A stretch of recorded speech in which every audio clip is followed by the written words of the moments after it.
100 years ago, there was a man named John. Or was it 80 years ago? Or was it today? Even John's not sure. All he really knows is that while so many things change, there are also so many things that stay the same. Traveling through the web of time with his old friend Ed in their ever-changing barbershop, John makes a point to always grab the local newspaper. The time capsules that let him and Ed know exactly where, and more importantly, when they are.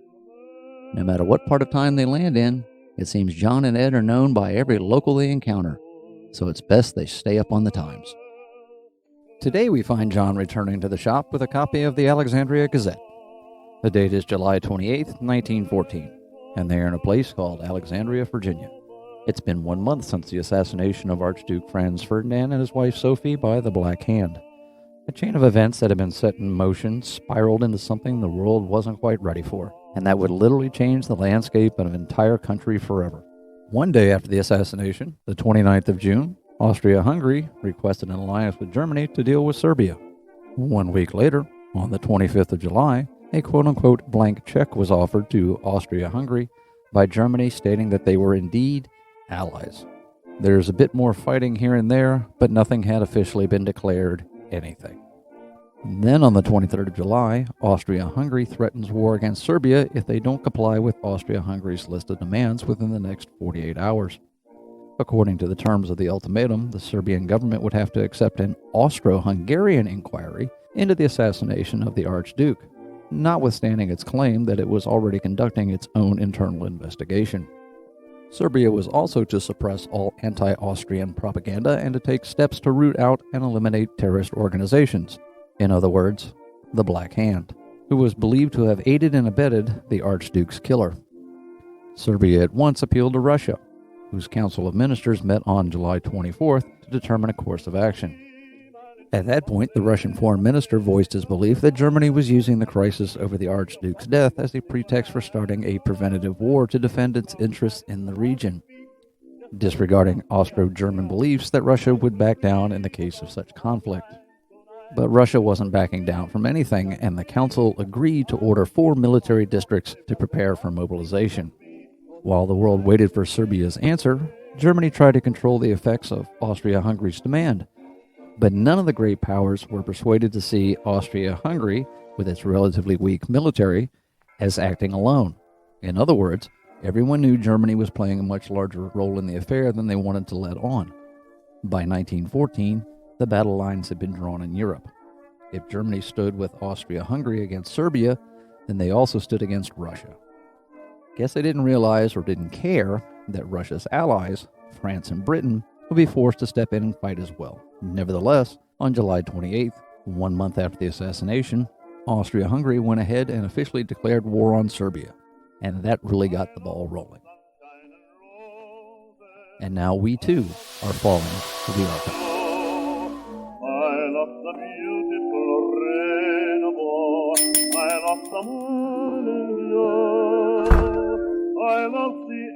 Well, Ed, we're still here in Alexandria. No big shock there, buddy. We've been here for a whole month.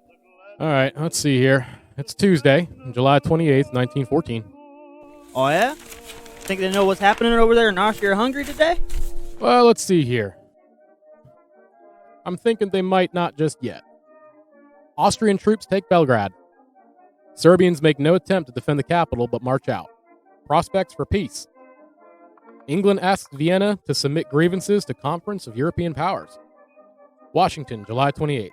Word reaches the Austrian embassy in Paris that 2 army corps of Austrian troops crossed the Danube into Serbian territory last night, and today occupied Belgrade, meeting with no resistance. Unofficial reports in Berlin, London, and Paris declare a detachment of Austrians invaded Serbia at Mitrovica, 50 miles northwest of Belgrade. The Serbians, it is stated, withdrew before the advance of the Austrians. Unconfirmed reports declared that it was announced in Vienna that hostilities were opened at daybreak today. Although acts of war between Austria and Serbia have occurred, powerful influences are at work in Europe to prevent further hostilities. They have at least gained a day, and hope of success has consequently grown. Great Britain and Russia are taking the leadership in the peace plans. The Tsar's government, warning Austria that she must not invade Serbia, is pressing on that empire a diplomatic formula under which Serbia would give assurance to Austria that it would not violate her national sovereignty, and which Austria would be able to accept without appearing to back down. St. Petersburg's belief seems to be that Russia's prompt and unmistakable attitude has brought Austria to her senses, and it's said that Austrian ambassador to St. Petersburg is trying to remove the bad impression caused by the ultimatum, declaring that it was not an ultimatum but only a note verbal. The usual friendly relations between St. Petersburg and Berlin are undisturbed. The military preparations of Russia continue, however, preparations unabated. All news on the continent is being strictly censored, and practically nothing concerning the military movements gets through. Great Britain has asked Austria to assent to the mediation of disinterested powers and submit her grievances to a conference. In this, she is backed by France and Italy. Germany has been asked to join in an effort, but has declined to interfere with her ally. Great Britain and France are also endeavoring to obtain an agreement to prevent European war in case Austria insists on disciplining Serbia. Late dispatches indicate that neither Austria or Russia or Germany has yet shown a disposition to give guarantees. The official German attitude towards the proposed mediation is unhopeful. Germany offers only partial acceptance. She accepts the principle of the mediation between Vienna and St. Petersburg, but not between Vienna and Belgrade. Her effort will be localized to the conflict between Austria and Serbia. German official circles insist that no action likely to hamper Austrian plans has the least chance of success, and the next developments depend on Russia. If your heart keeps the right, there's a song of gladness in the darkest night. If your heart keeps the right... Midland butter, 35 cents a pound. For years recognized as the best, it comes to Alexandria. Edward Quinn and Sons. Yeah, get ready, go to Marshall Hall, Tuesday, June 30th. Special features, a baseball game. $10 in gold given to one holding lucky ticket. Free ice to all. The children from Alexandria's Children's Home will be entertained free. Come along, everybody will have a good time. Boats leave at 10:30 a.m., 2:30 p.m., and 7 p.m. Yeah, get ready, go. Tickets for adults, 25 cents. I think the Germans know. Well, if they didn't know while this was getting printed, they sure do now. Hey, you remember hearing about that woman they say killed her husband and set a couple of places in Louisa County on fire back in April of this particular year? Yeah, what was her name? Mrs. Hall? Yeah, that's her. Looks like her trial is getting started. Listen to this. Mrs. Hall's trial begins today. Woman charged with killing her youthful husband in dock. Betokens anxiety. Although evidence is purely circumstantial, prosecution confident of conviction. Louisa Courthouse, Virginia, July 28th. The stage is set in Louisa Courthouse for a murder trial that may rival in dramatic intensity the already famous fiasco in Paris, or that may pass along its courts in the tedium of routine. Miss Victor Hall, who stands indicted for the murder of her husband early on the morning of April 15th in their store at Green Spring Station, is ready for the law's procedure against her, and is a guest at the home of Miss Martha Gordon, aunt of her principal attorney, R. Lindsay Gordon. It is said that her main betokens an anxiety of spirit that she bravely forbore to show when she was arrested on the night of May 14th, and Mr. Gordon, former legal advisor for all of her affairs and her present legal representative, is less confident, it is said, in his appearance than when he sought for and gained bail for his client. The Louisa Hotel yesterday was crowded from garret to the parlor floor with visitors, detectives, and witnesses, newspaper representatives, and officers of the court. A larger throng was present in the middle of the town today when the trial started upon its course, and Louisa Courthouse entertained more people this week than the town has ever had in its midst before. Judge George S. Shackelford, who is to preside at the trial, arrived here early morning, 8 o'clock. The court convened 2 hours later. M.J. Fulton, law firm of Fulton and O'Flaherty, who has been engaged by the county authorities to assist Commonwealth Attorney W.C. Bibb in the prosecution, arrived here yesterday afternoon and has been in frequent conferences with Mr. Bibb. Mr. Fulton brought with him 2 court stenographers who are to relieve each other during the trial, and 2 typists. Attorney Hill Carter, who occupied a prominent part in the famous Beatty trial, in which he appeared with attorney Harry M. Smith, Jr., for the defense, has also been engaged to aid the defense and is prepared to come to the scene after the jury shall have been selected and the trial has begun. Commonwealth's attorney Bibb said last night that he thought at least 2 days would be taken up with selecting the 12 good and true men who are to decide upon the innocence or guilt of an accused woman.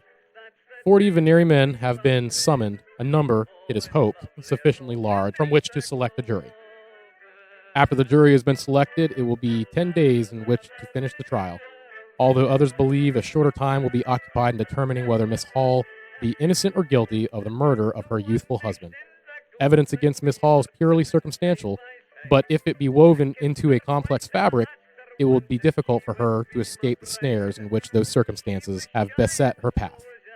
It will be upon circumstantial evidence alone that the prosecution will rely for a conviction, but circumstantial evidence is now generally regarded as stronger than the testimony of eyewitnesses. Purely circumstantial. And they think they can convict her like that? That's what it said. Must have some pretty convincing circumstances. Guess we'll see. My goodness, Ed. Listen to this. Steals wife's leg. Hot Springs, Arkansas, July 28th. To be deserted by her husband after she had followed implicitly his suggestion, which resulted in mortgaging her farm and purchasing a moving picture outfit with a part of the proceeds, was a severe shock to Miss May McGill, wife of Lone E. McGill, but her better half departed with his wife's clothes and her cork leg, too. It was just a little bit more than her strong affection for her husband could stand. McGill was arrested and returned to Hot Springs, from which the city he fled.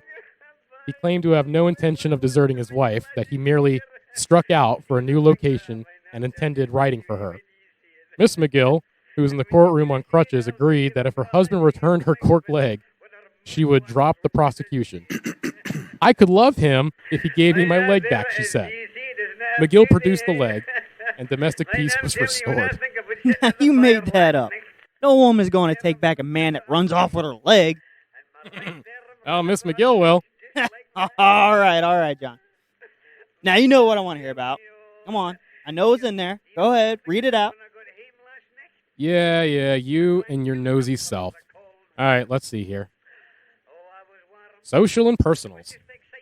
Interesting notes about people of Alexandria, happenings in society.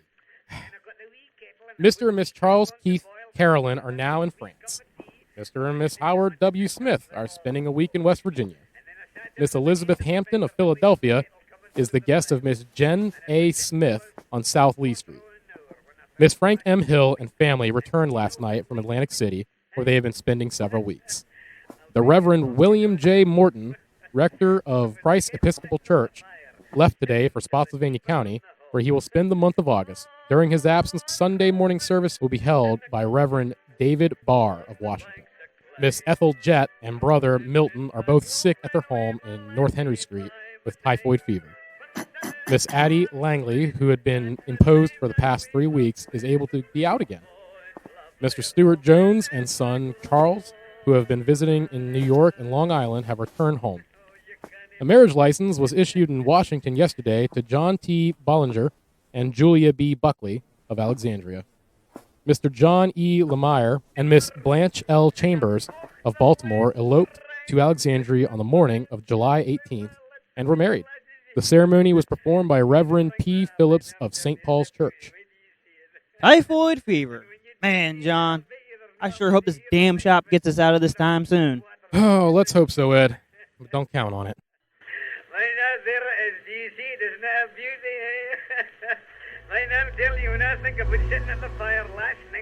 There will be a multitude of countries declaring war on each other within the next month. The fighting will be brutal, and many lives will be lost. Will John and Ed stick around? Or is it time for them to fall a bit further through time? Guess we'll have to wait and see. Join me again in a few days when we look in on John and Ed again as they continue falling through the archives.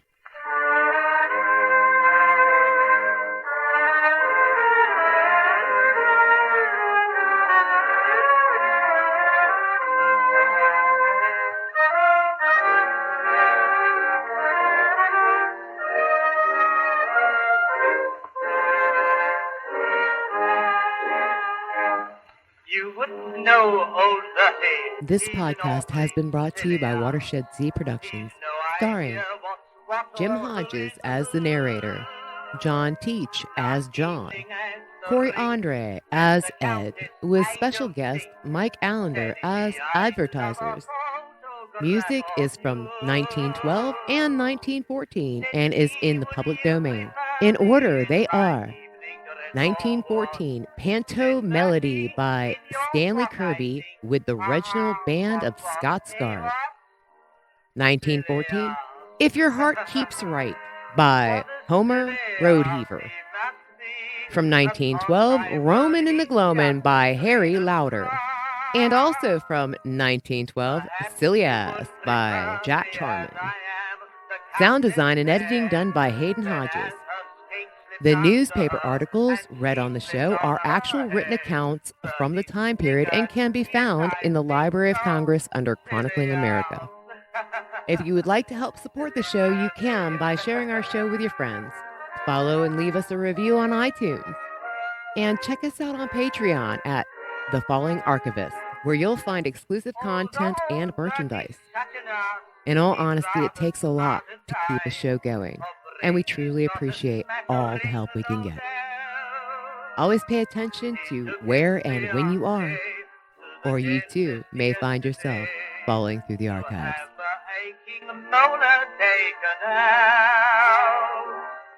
The dentist said, "Will you have gas?" The lady hung her head. Then Bertie asked the dentist through a look of scorn and said, "Silly ass." What a silly ass you must be. Most certainly the lady will have guessed. The question is unnecessary, if I may remark. Do you think I'm going to have you fumbling round her in the dark when we're only just engaged, you silly ass?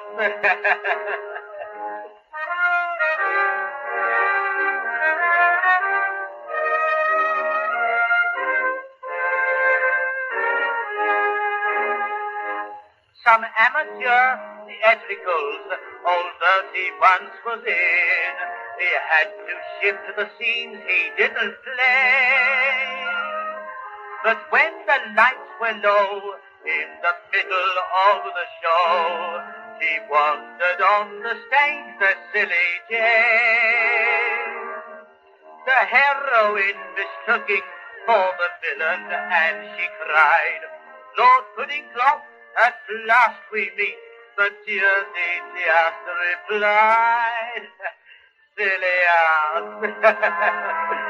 What a silly ass you must be. The heroine cried, "I know you now, alas. You are the father of my child, the fact you can't deny." Said Bertie, "Don't be silly, I can prove that that's a lie. All I've done is shift the scene, you silly ass."